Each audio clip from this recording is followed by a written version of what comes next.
Okay, Bill, so what does an agent actually do? Basically what an agent does is two things. One is that we sign actors and try to get them auditions. So all the breakdowns for commercials, TV shows, whatever they are, go to the agencies, and the agencies submit the actors they think are appropriate for those roles, and hopefully we get an audition from the casting people. And also another thing that agents do in California is they negotiate contracts, put deals together, and all that. Those are the two primary things we do. Okay. And what ages do you work with? I usually work between the ages of 3 and 17. Some youth agents work primarily with babies. Some youth agents will go all the way up to 25, 22. I mean, it all depends. The agency that I work with here, the policy is 18 and over belongs to the adult agents, 18 and under is mine. What are some of the differences between working with, say, a 5-year-old and a 15-year-old? Believe it or not, it's a little easier to work with a 5-year-old than a 15-year-old. Really? Competition is a little less, obviously, and I tend to find that the younger ones, the younger kids tend to have a better opportunity than the older kids. As you start getting toward teenagers, 15, 16, 17 years old, the competition really swells up because there are a lot of adults, 18, 19, even 20-year-olds that play younger. And because of labor laws and studio teachers and things like that, a production company or producer or whatever would much rather hire an 18 or 19-year-old adult to play a kid, especially on those Disney shows where, all these kids are high schoolers, but they're really all 18 and over to play younger. Wow. Because it's just so much more cost effective for them to do it. So as you start becoming 15, 16, 17, if you don't look really young, or you can play 13 or 14 or something like that, it becomes a little tougher because there's much more competition. Okay. The people who come in to see you and who you ultimately end up representing, what kind of experience typically do they have, or do they have any at all? It's not necessary to have a ton of credits on your resume. I mean, for two reasons. One, you got to start somewhere, and if you find somebody that you think is truly exceptional, you're going to sign them and give them a shot. It's happened to me. It's happened to every agent. You sign somebody with one play under their belt, and then they wind up, becoming professional working actors in this town, and they're 8.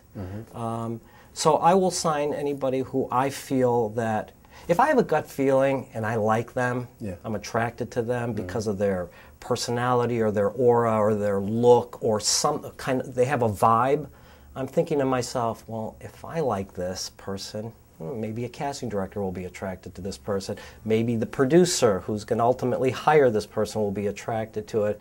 What are the most important ingredients, you feel, for a child actor or a teen actor to really, get your attention and make you want to do something with that person? I get really close to making a decision when I walk out into the lobby while they're sitting there waiting for the appointment with me before they even walk in here. Really?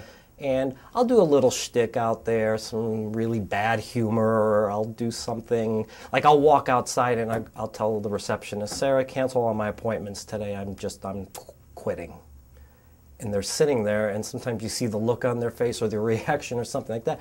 You could tell more in that 30 seconds sometimes than you can in a formal interview, Because in the interview process, and this is, I think a lot of actors do, I know I did it when I was an actor, is you tend to become more, we got to give the right answer. It becomes more corporate, and and then all of a sudden you're like, oh, where was that person that was in the lobby that was like, here's who I am, And if my actors can do that in a casting room, I think they have a little bit of a better chance than if they just walked in there and said, I'm going to be all formal about this, and it's acting, and to be or not to be, and they start becoming acty, and they lose who they are. Because the only thing that's going to separate you as an actor from your competition, I mean, most of the time when you have a casting, I think a lot of times it's like, looking for 8 to 12-year-old Caucasian boys who like to ride their bike. All right, there's 11 million of them. What do you do to separate yourself from that pack? And a lot of times I think it's personality.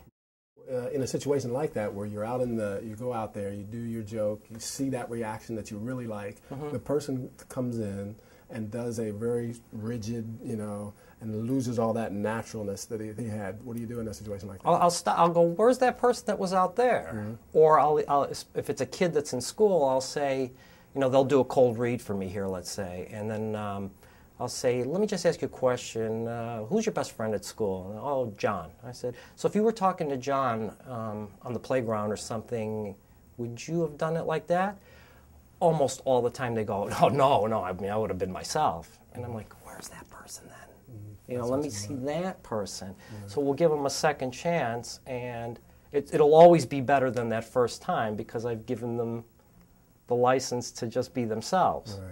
And then sometimes if they're really stuck, I will do something like, okay, just do that cold read now, and I just want you to be really awful. I want you to be crazy, out of control, wild, bad actor. Let's just do bad acting 101.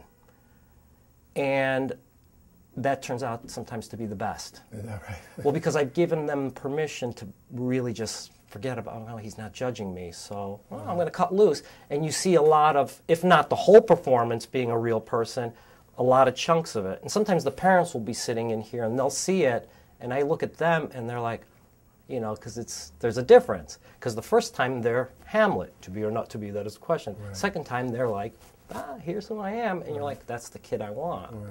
Especially things like commercials. Yeah. They want real people. They're not looking for Shakespeare.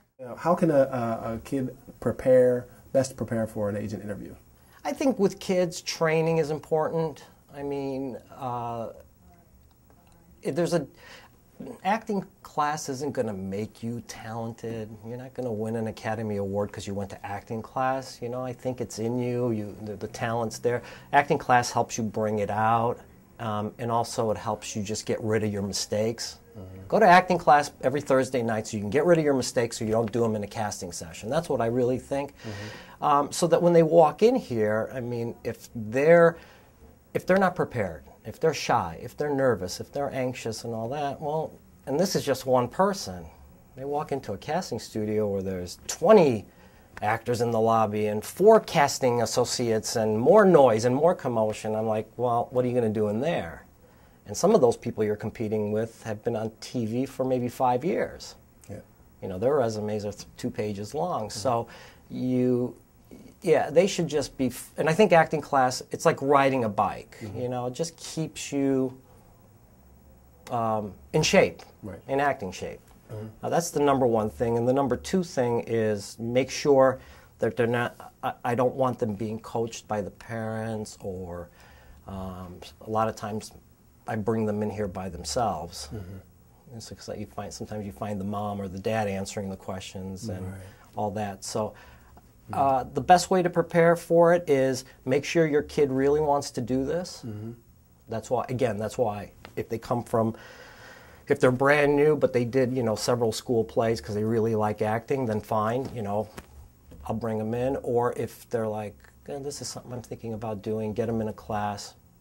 See how they are. Right. One of the things that I get a lot on the website is, Tony, can you introduce me to an agent?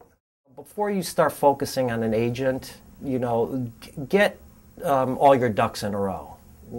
Get into class, figure out some stuff about this business, know what you're doing before you approach an agent. Because we need to sell that actor. And that actor the selling comes on many fronts. It's your looks, it's your training, it's your talent, it's your special skills. Get all that stuff in order first before you start looking for an agent. The business is so highly competitive in Los Angeles especially.